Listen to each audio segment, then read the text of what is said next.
என்ன இருக்கு 73 வயசுக்கு மேலே ராகு என்ன பண்ணிட போறாரு? அவருடைய பயம் அப்படியாக இருக்கிறது. இப்போ கேட்டால் இல்லை சார், நிறைய யூடியூப் பார்க்குறேன், நிறைய மீடியாஸ்லாம் பார்க்குறேன், ராகுவை பற்றி தவறான செய்திகள்லாம் சொல்கிறாங்க, இந்த வயதுக்கு மேலே இது மாதிரியான நிகழ்வுகள்லாம் நிகழ்ந்தால் அப்படின்னு ஒரு பயம் வருது அப்படின்றார்.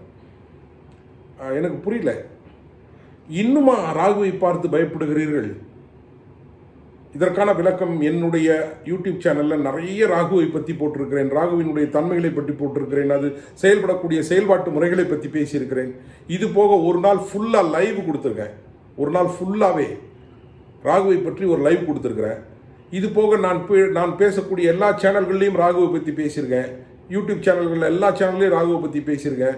இது போக நான் பேசக்கூடிய ஜோதிட மேடைகளில் மேஜரான டாபிக் நான் கேட்குறனோ இல்லையோ எல்லாருமே ராகுவை பற்றி பேச சொல்லுவாங்க, ராகுவை பற்றி பேசியிருக்கேன். அது தெரிஞ்சோ தெரியாமலோ இந்த ராகுவின் காதலன் வேற நம்மளுக்கு கொடுத்துருக்காங்களா, அதனால் இதை பற்றியே பேசிக்கொண்டே இருக்கிறேன். இருந்தாலும் இன்னும் ராகுவை பற்றிய பயம் தீரவில்லை. ஆச்சரியமாக இருக்கிறது சார். அதாவது இருக்கக்கூடிய இந்த ஜோதிடத்தில் சொல்லப்பட்டிருக்கக்கூடிய இந்த 9 கிரகங்களினுடைய கலவைத்தான் நம்முடைய உடலே. இதில் எந்த கிரகம் நீங்கள் விருப்பப்பட்டாலும் விருப்பப்படலனாலும் உங்களுக்கு தேவைப்பட்டாலும் தேவைப்படலனாலும் அது இருக்கும். அது இருந்தால்தான் இந்த உடல் அமையும், இல்லைனால் அமையாது. இந்த 9 கிரகங்களில் எந்த கிரகம் இல்லைனாலும் இந்த உடல் அமையாது. இதில் என்ன பாவ கிரகம் சுப கிரகம் எல்லா கிரகமும் வேணும் சார். அதிலும் குறிப்பாக ராகு கேது என்பது நம்மளுடைய உருவாக்கத்திற்கு உண்டான மூலம். ராகுவை பற்றி சொல்லுகிற பொழுது என்ன சொல்றாங்க? தந்தை வழி பாட்டனார் உறவுகள்னு சொல்றாங்க. அந்த காலங்களினுடைய புரிதல் தன்மைக்கு தகுந்தாற் போல் தந்தை வழி பாட்டனார் உறவுன்னு சொல்லிட்டான். அப்படின்னா என்ன அர்த்தம்னா டிஎன்ஏ சிஸ்டம்.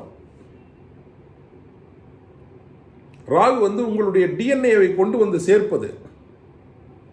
உங்கள் தந்தை வழி உறவுகளிலிருந்து கொண்டு வரக்கூடிய டிஎன்ஏவை ராகுவும், தாய் வழி உறவுகளிலிருந்து கொண்டு வரக்கூடிய டிஎன்ஏவை கேதுவும் கொண்டு வரும். அதனால தான் கேதுவுக்கு தாய் வழி பாட்டனார் உறவுன்னு சொல்லுவாங்க.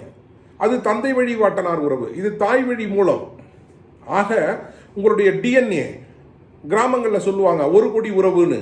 அந்த மாதிரி 1 கோடி உறவுகளில் இருக்கக்கூடிய எல்லா விஷயங்களையும் உங்களுக்கு கொண்டு வந்து சேர்ப்பது ராகு. ராகு விதை, கேது பூமி.